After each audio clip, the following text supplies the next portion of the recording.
کچھ دروازے اللہ ہماری حفاظت کے لیے بند کرتا ہے کیونکہ وہ راستے ہمارے لیے بہتر نہیں ہوتے۔ دل جس بات پہ ضد کرتا ہے رب اسی بات پہ آزماتا ہے۔ جس نے سکھ میں شکر ادا کیا اس نے دکھ میں اپنے رب کو بہت قریب پایا۔ ساتویں آسمان پر رہنے والا رب العالمین ہمارا دکھ ہمارے ساتھ رہنے والوں سے بہتر جانتا ہے۔ وہ آزماتا تو ہے مگر راستے بھی وہی دکھاتا ہے کیونکہ وہی رب ہے۔ اپنی دعاؤں پر یقین رکھیں، وہ رحمان ہے، دعا رد نہیں کرتا۔ صبر سے رحمت کا انتظار کر، جو چیز تیرے لیے ہے وہ تیرے لیے ہی رہے گی۔ اللہ تو ہر وقت قریب ہی ہوتا ہے، دور تو ہم چلے جاتے ہیں۔ رب سے جب بھی مانگو رب کو ہی مانگو۔ جب رب تمہارا ہوگا تو سب تمہارا ہوگا، اور پھر تمہیں اپنی طرف لانے سے پہلے سب حقیقتیں بتا دیتا ہے، سب پردے اٹھا دیتا ہے، ہر ایک کا اندر باہر دکھا دیتا ہے، اور پھر جتلا دیتا ہے کہ ہے کوئی جو مجھ سے زیادہ محبت کرے تم سے؟ ہے کوئی جو گرنے سے پہلے تھام لے تمہیں؟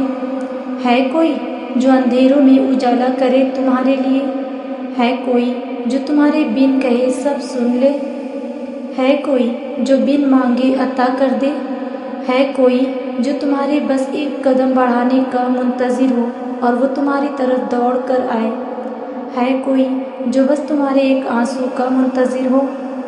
بس وہ دکھلا دیتا ہے سب حقیقتیں اور جتلا دیتا ہے کہ تمہیں ہماری ہی طرف لوٹ کے آنا ہے۔ اس کی رحمت کے سوا کوئی پناہ دینے والا نہیں تمہیں۔ اگر کوئی آپ کو چھوڑ کر چلا جائے یا آپ سے منہ پھیر لے تو غمگین مت ہوں، کیونکہ ممکن ہے کہ یہ آپ کی اس دعا کا نتیجہ ہو جو کبھی آپ نے مانگی تھی کہ اے اللہ ہر اس شے کو مجھ سے دور کر دے جو تو نے میرے حق میں بہتر نہیں کی۔ زندگی میں ہر خواہش مکمل کسی کی بھی نہیں ہوتی، کیونکہ ہمیشہ لگتا ہے کہ جو دوسروں کو مل گیا اتنی آسانی سے ہمیں کیوں نہیں ملا۔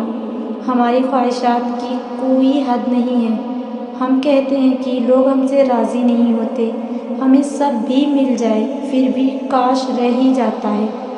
وہ مالک ہے، وہ سب جانتا ہے، اس کی حکمت پر سوال نہ کیا کرو۔ وہ تمہیں اداس کر کے خوش نہیں ہوتا بلکہ وہ تم سے بہتر لے کر بہترین دیتا ہے۔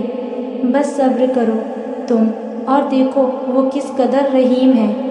صرف نیک اعمال کرنے سے کامیابی حاصل نہیں ہوتی بلکہ برے اعمال سے بچنا بھی ضروری ہے۔ یہ دونوں تقویٰ کے دو پر ہیں، پرندہ ایک پر سے کبھی نہیں اڑتا۔